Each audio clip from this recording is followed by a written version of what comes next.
never made it, but I know what it takes. I'm motivated by a mix of emotion. Got my statement, and I'm reading it slow so I can understand it fully. Appreciate my standing, go out of this world and right on time. Oh, never in my life have I seen the sky light up like this.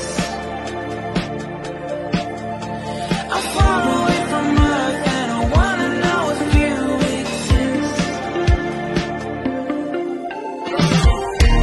Mission control, do you read me? Send me my coordinates lately. Mission control, am I drifting?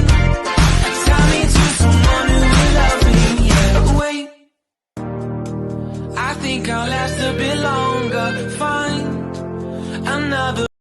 Welcome everyone. Welcome everyone. Welcome everyone to another Ref Brandon and the Todd family YouTube video. Wherever you are, whatever you may be doing, thank you so much for making Ref Brandon and the Todd family part of your day. We always greatly appreciate it. Well, earlier in the week I said that coming up sometime later on in the week I would be previewing WrestleMania. Well, today is that day.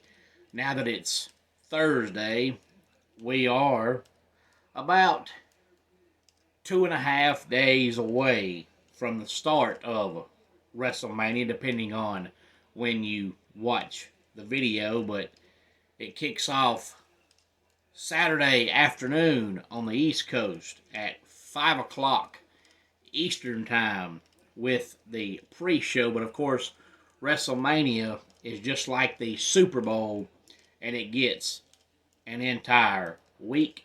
They call this week WrestleMania week, starting on Monday, but WrestleMania itself will be Saturday afternoon into the night and Sunday afternoon into the night. This year, they're not having quite as many matches as they've had in the past. To be honest with you, they could probably pack all this in one night if they started the 5 o'clock pre-show and had 4 matches on the pre-show and then had 9 matches on the main card. But in order to give each match a good significant time, it would be on till about 12 or 12:30, and I think 7 or 7.5 hours is too long for one night of wrestling. But you don't want to have WrestleMania and have a 8-minute match. WrestleMania is the Super Bowl for wrestling, so the matches need a significant time, at least 15 minutes for each match. So that's why it's a 2-night thing. As of right now, they have not mentioned any matches at all either night on the pre-show. So I'm guessing both nights the pre-show is just going to be 2 hours of promos and hyping the show and talking about all the matches coming up that night on the show. And of course, the Sunday WrestleMania kickoff show, they'll probably talk about everything that happened on night number 1. But without further ado, let's go ahead and talk about night number 1, which will be Saturday night, 5 o'clock Eastern Time kickoff show. 7 o'clock Eastern Time is the main card. Of course, we have The Rock and Roman Reigns versus Cody Rhodes and Seth Rollins, and that match will determine the stipulation for the match on night 2 between Roman and Cody. Then we have Rhea Ripley versus Becky Lynch for the Women's World Championship. Gunther versus Sami Zayn for the Intercontinental Championship. a six-pack ladder match for the tag team titles. We have Judgment Day, DIY, Awesome Truth, The New Day, A-Town Down Under, and the New Catch Republic. Jey Uso versus Jimmy Uso. Rey Mysterio and Dragon Lee versus Dominic Mysterio and Santos Escobar. And Jade Cargill, Bianca Belair, and Naomi versus Damage Control. Now that's the 7 matches on night number 1. And I don't know if you watched Raw Monday night or not. And even if you did, maybe you missed this, or maybe you didn't understand it and interpret it the way I did. But when they were talking about the 6-pack ladder match, Michael Cole said, even if one of the 2 tag team championship belts fall, because you know they have the Raw tag team belts and the SmackDown tag team belts. He said even if one of the tag team championships fall, the match continues until both have been perceived by one of the teams in the match. So him saying that could mean that they're actually going to split up the tag team belts and have Raw tag team champions and SmackDown tag team champions. And he may have just said that to make you think they're going to split up the belts. And I may have misunderstood what he said, but to me it made it sound like he was saying there's a chance that the tag team belts are going to be split up on Saturday night. Now, if I had to make my predictions for night 1, I think The Rock and Roman beat Cody and Seth. I think Rhea Ripley retains her belt. I think Gunther retains his belt. And I think Awesome Truth is going to get one of the tag team belts. And I'm not sure if they are going to split those belts up or not. So I'll just say Awesome Truth wins. And I think Jimmy beats Jay.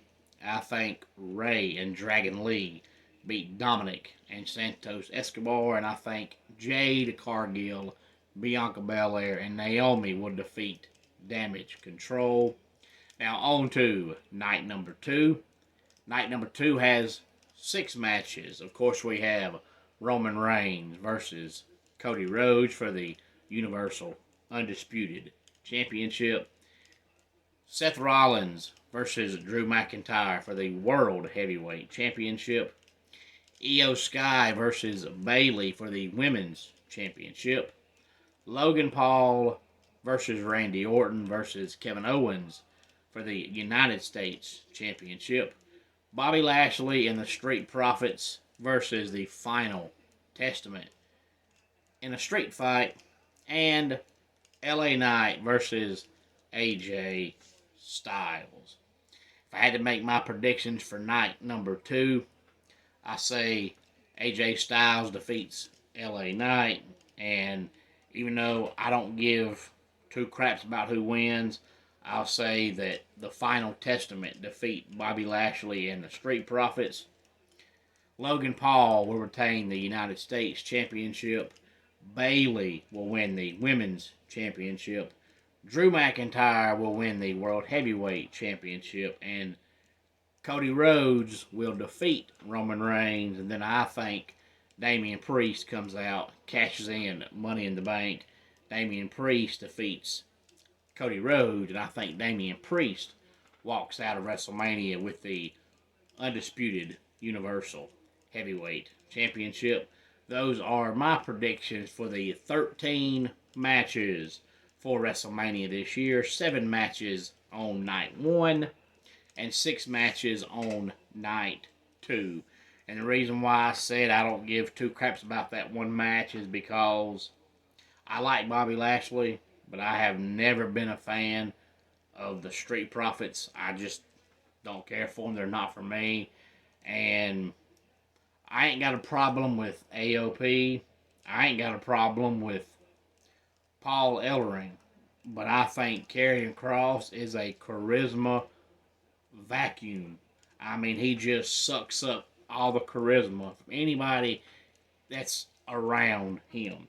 And I can't figure out why, because he has the look, he has the talent, but for whatever reason, when he gets in the ring, it's like it just leaves his body, and all of a sudden he has the charisma of a doorknob. So I just don't give two craps about that match, because everybody in it is just average, except for Bobby Lashley, who I like, and then Karrion Kross sucks so bad he makes the entire match suck. I personally think his wife is holding him back. That's just my personal opinion. Any thoughts on it, please feel free to let me know. Let's go ahead and get our dad joke of the day in here. Now, let me say, this dad joke comes to us courtesy of my 10-year-old daughter, Bella. I was getting ready to do the video. She said, "Daddy, I want to write down your dad joke. Can I tell you a dad joke?" I said, "Go ahead, baby." So she wrote it down. So if you like it, it's from her. If you don't like it, it's from her. But she's just like her daddy. She loves dad jokes. What kind of eggs does a evil chicken lay? Deviled eggs. And that does it for today's Ref Brandon and the Todd Family YouTube video. Until next time, it's Ref Brandon saying, just like in pro wrestling, life can be over by the count of three. Tell your friends and family how much you love them. Bye.